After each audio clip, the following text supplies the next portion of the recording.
Halo guys, balik lagi dalam channel gua. Guys, untuk video gua hari ini, gue ingin menceritakan kisah dan kasus perbuatan durhaka seorang anak yang telah menumbalkan nyawa ibu kandungnya sendiri demi mendapatkan harta karun. Bagaimana kisahnya? Yuk kita simak videonya.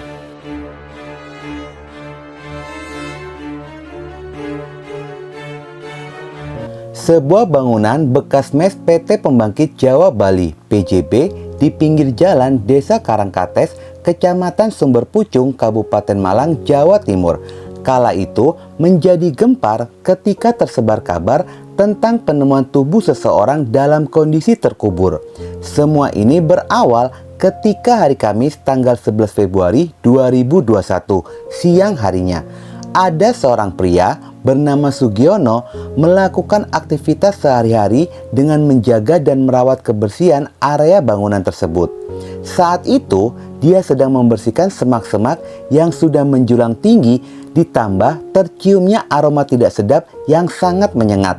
Saat itulah dia pun terkejut melihat ada seekor ular muncul dari balik semak-semak. Dia pun segera menjauh dan membersihkan area lainnya. Pada saat area lainnya sudah dibersihkan dari alang-alang, Sugiono mulai memberanikan diri untuk mendekati, di mana dia melihat ada seekor ular. Dengan langkah perlahan-lahan, dia pun mulai mendekatinya, dan ternyata untuk kedua kalinya dia pun sangat terkejut ketika menyadari jika itu bukanlah seekor ular, melainkan sepasang kaki manusia. Selain itu pun terjawablah jika sumber bau itu berasal dari sana. Hal itu pun membuatnya berteriak dan berlari dari area tersebut dan memancing warga sekitaran. Penemuan ini pun segera dilaporkan kepada pihak kepolisian. Polisi yang mendapatkan adanya laporan itu pun segera datang untuk melakukan investigasi. Polisi pun datang bersama dengan tim Inavis guna melakukan identifikasi. Ketika polisi di lokasi, di sana polisi menemukan adanya kaki yang menjulang keluar yang diduga jika tubuh dan kepala korban terkubur di dalam tanah. Saat dilakukan penggalian, benar saja dugaan itu. Polisi menemukan tubuh seseorang dalam kondisi yang sudah tidak wajar. Diduga korban sudah berada di sana sejak beberapa hari yang lalu.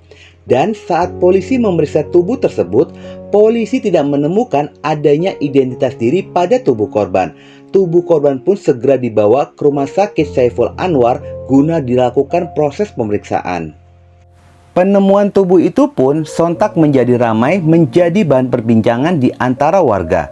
Meski wajah dan identitas diri tidak dapat dikenali, tetapi ada sebagian warga mengenalinya dari pakaian yang dikenakan oleh korban, yang menduga jika tubuh itu adalah seorang wanita berusia 55 tahun, merupakan warga dusun Pakel Kelon, Jalan Abioso, Kecamatan Sumber Pucung, Kabupaten Malang. Diketahui wanita itu pun pemilik warung sekitaran komplek bekas asrama PLTA yang tidak jauh dari penemuan tersebut. Dengan adanya beberapa kesaksian warga yang sangat meyakini dan mengenali korban dari pakaian yang dikenakannya, polisi pun segera menindaklanjuti hal tersebut. Pada saat polisi mendatangi keluarga dan melihat pakaian dari korban, sontak saja pihak keluarga pun sangat terkejut karena sangat mengenali pakaian itu. Dan benar saja jika korban itu merupakan Mistrin, wanita berusia 55 tahun. Terungkapnya identitas dari korban menjadi langkah awal dalam penyelidikan pihak kepolisian pada kasus tersebut. Polisi pun segera menggali informasi dari beberapa orang, termasuk dari pihak keluarga, guna bisa menelusuri siapa pelaku kejahatan ini. Dari 2 hari polisi melakukan penyelidikan, akhirnya polisi pun menyimpulkan jika pelaku kejahatan merupakan anak dari korban yang bernama Arifuddin Hamdi berusia 35 tahun. Dugaan ini muncul ketika ada kesaksian warga sempat memberikan pinjaman cangkul kepada pelaku yang pada saat itu datang bersama dengan korban yang merupakan ibu kandungnya. Arifuddin Hamdi pun dibawa ke kantor polisi guna dilakukan pemeriksaan secara intensif dan mendalam. Dari hasil pemeriksaan itu, Arifuddin mengakui jika dirinya lah yang telah melakukan kejahatan kepada ibu kandungnya sendiri. Awal pengakuannya, jika sang ibu ditarik oleh bangsa jin ke dalam lubang dan sudah dalam posisi meninggal dunia. Lalu dia pun menguburkannya di sana. Tetapi pada saat terus-menerus digali informasi, terungkaplah fakta jika dia melakukan perbuatan demi bisa mendapatkan harta karun yang diduga di area tersebut, yang tersimpan harta karun berupa berlian. Di dalam pengakuannya, kejadian ini pun berawal ketika Mistrin, korban, ingin segera menyelesaikan hutang dan ingin memiliki modal usaha untuk berjualan buah-buahan, yang membuat dirinya memutuskan untuk pergi ke Blitar pada akhir Januari 2021 dan didampingi oleh anaknya yaitu pelaku untuk menemui seorang dukun bernama Mbah Joni. Di sana mereka bertujuan untuk meminta petunjuk. Setibanya di sana, mereka pun menyampaikan tujuannya datang ke Blitar. Lalu sang dukun pun segera melakukan meditasi. Dari hasil meditasi itu, sang dukun memberikan petunjuk jika ada harta karun yang terpendam di sana. Mereka pun sangat meyakini lantaran lokasi itu pun dikenal sangat angker dan banyak penghuninya makhluk halus.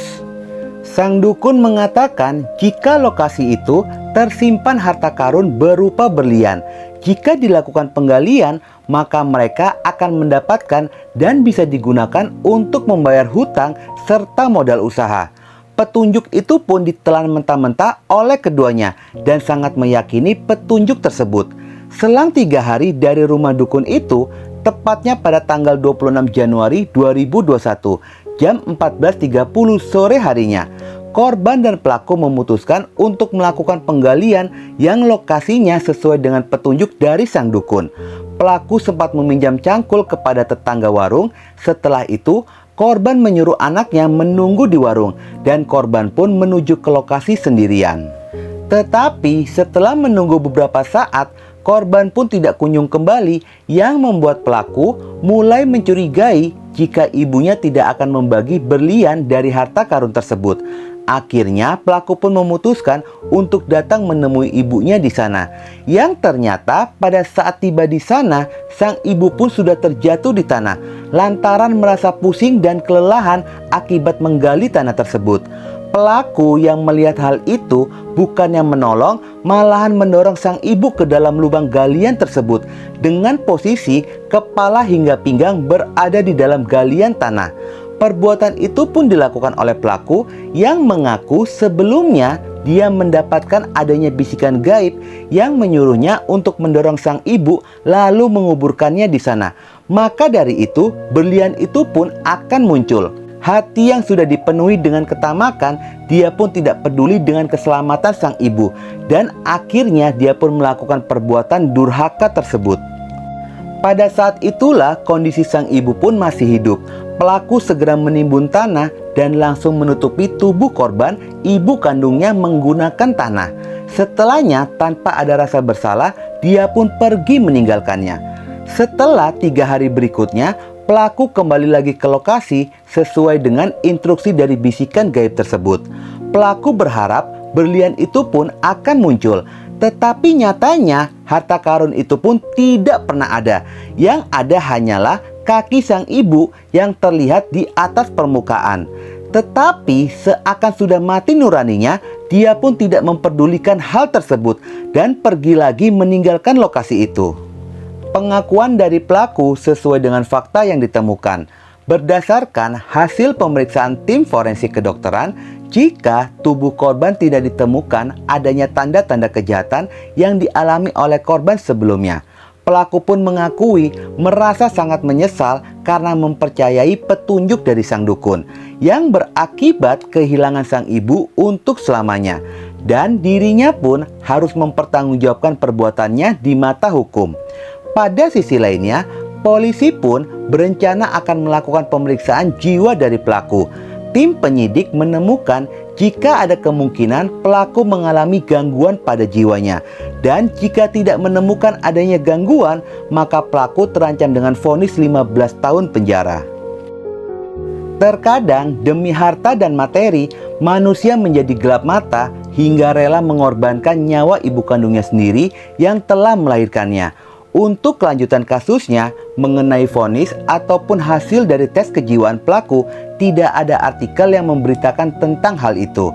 Dari kisah ini ada pembelajaran, janganlah mudah percaya dengan orang yang mengaku sebagai dukun atau orang sakti.